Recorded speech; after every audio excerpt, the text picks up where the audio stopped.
भक्तों को दर्शन दे गई रे एक छोटी सी कन्या। भक्तों को दर्शन दे गई रे एक छोटी सी कन्या। छोटी सी कन्या एक छोटी सी कन्या। छोटी सी कन्या एक छोटी सी कन्या। भक्तों को दर्शन दे गई रे एक छोटी सी कन्या।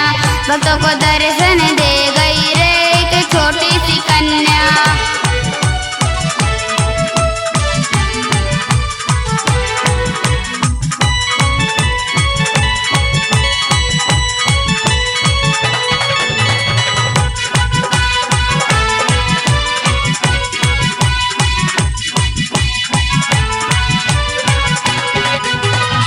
भक्तों ने पूछा मैया नाम तेरा क्या है।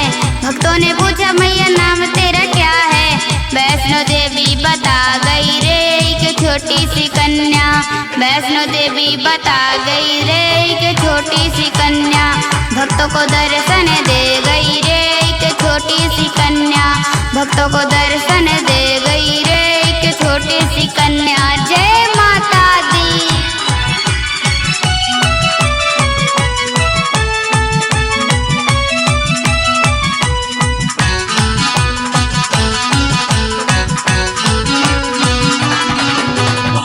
भक्तों ने पूछा मैया भोग तेरा क्या है। भक्तों ने पूछा मैया भोग तेरा क्या है। हलवा पूड़ी बता गई रे एक छोटी सी कन्या। हलवा पूड़ी बता गई रे एक छोटी सी कन्या। भक्तों को दर्शन दे गई रे एक छोटी सी कन्या। भक्तों को दर्शन दे गई रे एक छोटी सी कन्या। जय माता दी।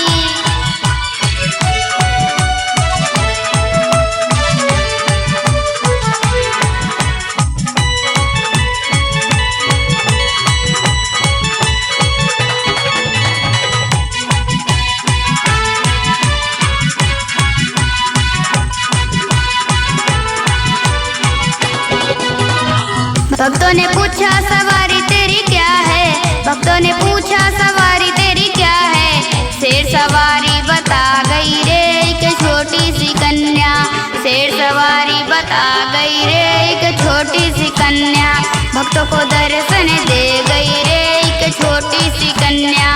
भक्तों को दर्शन दे गई रे एक छोटी सी कन्या। जय माता दी।